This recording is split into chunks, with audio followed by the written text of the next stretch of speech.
ব্যস্ত নগরী ঢাকার বুক চিরে এক টুকরো সবুজ স্বপ্ন, রমনা পার্ক।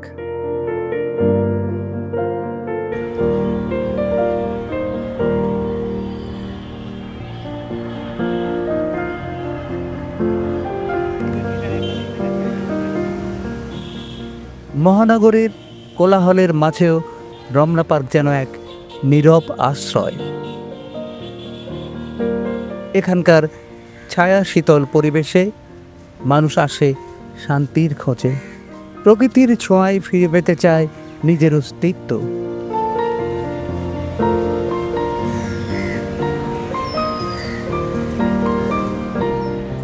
রমনা পার্কের ইতিহাস বহু পুরনো। মোগল আমলে এই অঞ্চলটি ছিল ঢাকা শহরের অন্যতম গুরুত্বপূর্ণ অংশ। পরে ব্রিটিশ শাসন আমলে এখানে গড়ে ওঠে উদ্যান ও বাগান। 1947 সালের পর রমনা পার্ককে জনসাধারণের জন্য উন্মুক্ত করে দেয়া হয়। রমনা পার্কের আয়তন প্রায় 68 একর। রমনা পার্কের প্রতিটি কোণ জুড়ে রয়েছে নানা প্রজাতির ফুল ও ফলের গাছ।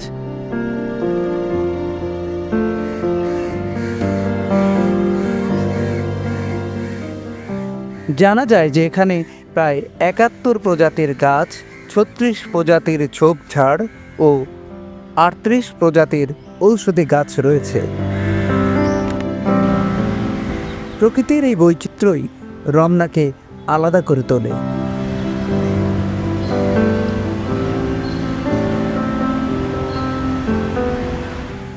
এখানে রয়েছে জীববৈচিত্র্যের সমারোহ। পশু পাখির বিচরণ দেখে মাঝে মধ্যে মনে হয় এটি যেন এক অভয়ারণ্য।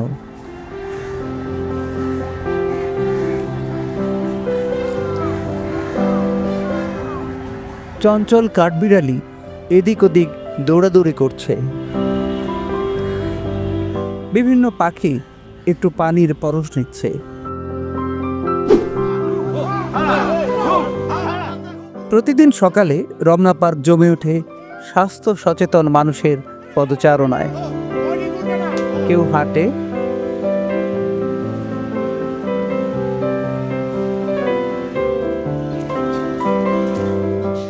কেউ ব্যায়াম করে,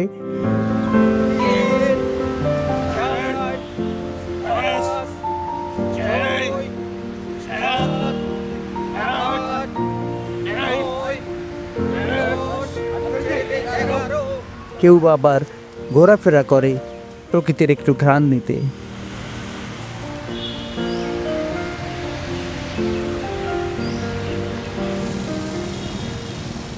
রমনা পার্ক শুধু যেন একটা উদ্যান নয়, ঢাকার মানুষের হৃদ স্পন্দন। আমরা ভিডিও ধারণের সময় রমনা পার্কে আসা কিছু মানুষের মুখোমুখি হই। রমনা পার্কে সকালের ব্যায়াম ও হাঁটাহাঁটিকে কেন্দ্র করে হয়েছে বেশ কিছু সংগঠন। এই সংগঠনের সকল সদস্যই স্বাস্থ্য সচেতন। আঙ্গুলগুলির উপরে ভর রেখে শরীরটাকে আপনি পাটি থেকে 4 ইঞ্চি ভরে উঠাবেন, শরীর পাটি প্যারালাল রাখবেন, সমান সরল রাখবেন। রমনা উষা সংঘ, এটা তাই না আপনাদের অনেক পুরনো এবং পরিচিত, সারা দেশে পরিচিত।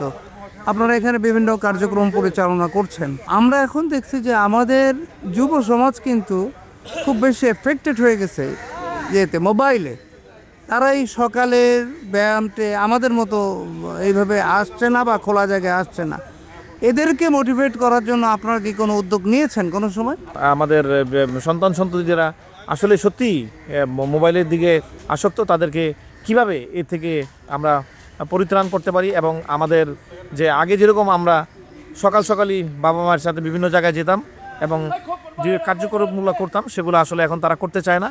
এই লক্ষ্যে আমরা তাদেরকে আমাদের বিভিন্ন প্রোগ্রাম, খেলাধুলা এগুলো দিয়ে আমরা আনার চেষ্টা করছি এবং মাঝে মধ্যেই আমাদের যে প্রোগ্রাম হয় আমরা সেখানে একটা সেশন রাখি এই জিনিসগুলো বলার, যে এগুলো আসলে আমাদের জন্য মানে ভয়ঙ্কর এবং আমাদের জীবনী শক্তি থেকে শুরু করে অনেক কিছুই কমে যায়।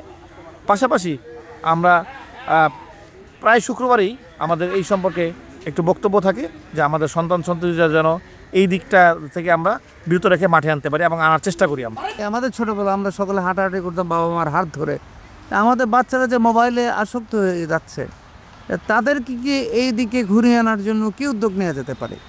এখন যেটা ইয়াং জেনারেশন ইন্টারনেটে বা মোবাইলে আসক্ত হয়েছে, তাদের এটা নতুন আশায় এটা দেশব্যাপী এমনকি বিশ্বব্যাপী শুরু হয়েছে এটা। তো সেখান থেকে তাদেরকে ফিরে আনার জন্য আমরা বিভিন্ন রকমের কার্যক্রম গ্রহণ করতে পারি, যেমন খেলাধুলা কার্যক্রম বেশি করতে পারি। তারপরে পরিবারিকভাবে আমরা যারা মুরব্বী আছি তারা তাদেরকে বেশি সময় দিতে পারি। তারপরে তাদেরকে বিভিন্ন অ্যামিউজমেন্টের ব্যবস্থা করতে পারি। তাহলে আমরা মনে করি যে ইয়াং জেনারেশন মোবাইল থেকে অনেকটা দূরে আসবে এবং তারা সেই সময়ও কম পাবে। ঢাকার কোলাহল আর ব্যস্ততার মাঝে এক টুকরো শান্তির সবুজ ঠিকানা এই রমনা পার্ক। ভোরের আলোয় ঝলমল করে ওঠে গাছের পাতা, পাখির কলতান, যেন নতুন দিনের সূচনা। একমাত্র ঢাকা শহরে আপনি রমনা পার্ক ছাড়া বিকল্প যে এখানকা একটা মানুষের শ্বাস পালাইব বা অক্সিজেন গ্রহণ করব, এ জাতীয় তো আর কিছু জায়গা নেই। একমাত্র অক্সিজেন গ্রহণ করার জন্য এবং হাঁটার জন্য, ব্যায়াম করার জন্য পরিবেশ একমাত্র রমনা পার্ক, তার কোনো বিকল্প নেই। এই রমনা পার্কটা আসলে ঢাকা শহরের একটি ফুসফুস, মানসিক ফুটফুট যেমন বন্ধ হলে বা একটি চালনাতে আমরা বেঁচে থাকি, রক্ত সঞ্চালনের কারণে বেঁচে থাকি। তো এটি ফুসফুস এবং এখানে সকালেই একটি নাহা শ্রেণীর মানুষ, সেই বৃদ্ধা থেকে শুরু করে যুব মহিলা এবং ছোট অনেকে দেখি ট্রলিতে করে ছোট ছোট বাচ্চাদেরকেও নিয়ে আসে। তো এটি স্বাস্থ্য সচেতনতার একটি কারণ। অনেকে ডায়াবেটিস আছে, অনেকেরই আছে, কিন্তু আমি দেখলাম যে ডায়াবেটিস ছাড়াও হাঁটা অনেকের একটু একটা নেশায় পরিণত হয়েছে এবং পেশায় পরিণত হয়েছে এবং বাঁচতে গেলে হাঁটতে হবে।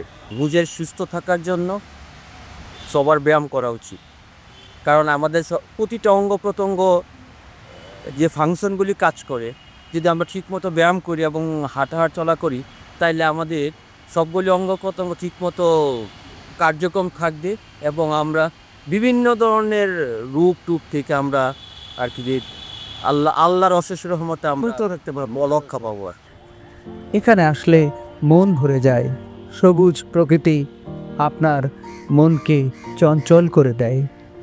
রমনা পার্ক ঢাকার স্মৃতি, ঐতিহ্য আর প্রকৃতির সাথে মানুষের চমৎকার এক মিলন কেন্দ্র। এই সবুজ বুক যেন আমাদের মনে করিয়ে দেয় নগরেও প্রকৃতি বেঁচে থাক, মানুষের সঙ্গে, মানুষের পাশে।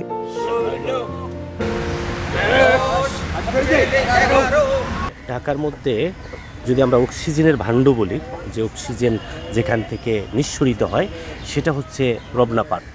আসলে আমরা যে একটা বাণী আছে আমাদের, নিয়মিত ব্যায়াম, পরিমিত আহার, এটা জানি শরীরকে সুস্থ রাখে। তাই শরীর সুস্থ রাখা হচ্ছে সবচেয়ে বড় সম্পদ। আপনার যদি শরীর ভালো না থাকে তাহলে কিছুই ভালো লাগে না, কোনো কাজ ভালো লাগে না, টাকা পয়সা ভালো লাগে না, কোনো কিছু ভালো লাগে না, মেজাজ ভালো থাকে না। তাই ব্যায়াম করা প্রতিটা মানুষের ক্ষেত্রে জরুরি, অত্যাবশ্যক। সুস্থ থাকার জন্য ব্যায়াম করি। এখানে সবাই আমরা আসি নিজেদের সুস্থ রাখার জন্য, শুধু যে ডায়াবেটিসের জন্য বা অন্য কোনো কারণে, এইটার কারণে না, আমরা সুস্থ থাকি এই কারণে। শারীরিক বিভিন্ন রকমের রোগ ব্যাধি আছে আমাদের, এগুলোকে দূর করার জন্য ওষুধপত্রের সাথে সাথে আমরা শরীরচর্চাও আমরা করি। আমাদের এখানে ইনস্ট্রাক্টর আছে, যোগা করি। খুবই ভালো লাগলো, সবার সাথে হাজার হাজার মানুষ এখানে নিজেদের শরীর সুস্থ রাখার জন্য ব্যায়াম করতেছে, যোগা করতেছে। স্বাস্থ্যই সকল সুখের মূল, এই স্লোগানকে ধারণ করে আমরা ব্যায়ামগুলো করি। আমাদের পাশাপাশি আমরা আমাদের ক্লাবের পক্ষ থেকে আমরা হাঁটাচলা করি, আমরা যোগা করি, আমাদের বিভিন্ন সামাজিক কার্যক্রমগুলো আমরা পরিচালনা করি আমাদের এই ক্লাবের মাধ্যমে। এখনকার ছেলেমেয়েরা মোবাইলে আসক্ত হয়ে যাচ্ছে। সকালবেলা ব্যায়ামটা করলে মোবাইলের প্রতি আসক্তিটা আসলে একটু কমে আসে। এবং মানুষের জীবনের সবচেয়ে বড় সম্পদ হইল সুস্থ থাকা, এবং এই সুস্থতার মাধ্যমে আমরা যদি নিজেকে মনে করতে চাই সুস্থ রাখবো, তাহলে আমাদের হাঁটতে হবে, এক্সারসাইজ করতে হবে, মনটাকে প্রফুল্ল রাখতে হবে, এবং সেই জন্য আমি সকালবেলা হাঁটি এবং ব্যায়াম করি। আর বেশি দিন বেঁচে থাকার জন্য কন্টিনিউ ব্যায়াম খুবই গুরুত্বপূর্ণ। আপনি যখনই রমনায় পা রাখবেন দেখবেন যে মনের প্রশান্তি। এখানে নাগেশ্বর আছে, নাগলিঙ্গম আছে, আরও নানান ঔষধি গাছ আছে। আমরা যখন এখান থেকে হাঁটি তখন শারীরিক সুস্থতা তো আছেই, কিন্তু মনের খোরাক এটা অনেক বড় ব্যাপার। আমি এভরিডে আসি সকালে, আল্লাহ চাহে তো ভাল লাগে। এখানে নাগেশ্বর চাপা গাছের এখানে আমরা হাঁটি, ভাল লাগে আমাদের সুস্থ থাকার জন্য, মানসিকভাবে প্রশান্ত থাকার জন্য, প্রশান্তি পাই এখানে। তারা ব্যায়ামের ফাঁকে মনের খেয়ালে আনন্দ উল্লাসে মেতে ওঠে, হয় গান, কবিতা। জীবন দিলা কাঞ্চা বাসের খাঁচারি মতো, যত্ন নেয়ার আগে খাঁচা ভাঙে অবিরত। তুমি দনিরে দন দিলা, গরিবের তুল্লা পিঠের ছাল রে দয়াল। এইভাবে আর চলবো কতকাল, আমার ভাঙা তরি ছেঁড়া পাল। চলবে আর কতকাল, ভাবি শুধু একা বসিয়া। আমরা সকালবেলা বসি 2 ঘন্টা পর্যন্ত, আমরা এখানে হাঁটাহাঁটির পরে সবাই মিলে আড্ডা মারি, গান করি, বাজনা করি। সমাজ নির্মাণের, সমাজের ভালো কিছু কথাবার্তা আমাদের এখানে হয়। প্রত্যেকটি সংগঠনই আয়োজন করে থাকে দলভিত্তিক হালকা আপ্যায়নের। মনের মেইন একটা খোরাক, এটা করতে পারলে আমরা খুব ইন্সপিরেশন পাই। আমাদের সাথে যারা ফ্রেন্ড আছে এরা আমরা সম্মিলিত করি। ফ্রেন্ড ছাড়া যারা এখানে অতিথি হিসাবে আসে ওনাদেরকেও আমরা আপ্যায়ন করি, কাউকে মানা করি না। রমনা পার্ক ঢাকা মহানগরীর জন্য যেন এক আশীর্বাদ। মানুষ একটু দম ফেলতে এখানে ছুটে আসবে প্রতিনিয়ত। কোলাহলমুক্ত পরিবেশে, প্রকৃতির সবুজ কোলে, শিশির ভেজা ঘাসে হেঁটে মন জুড়াবে, যা তাদেরকে অনুপ্রেরণা যোগাবে সামনে এগিয়ে যেতে।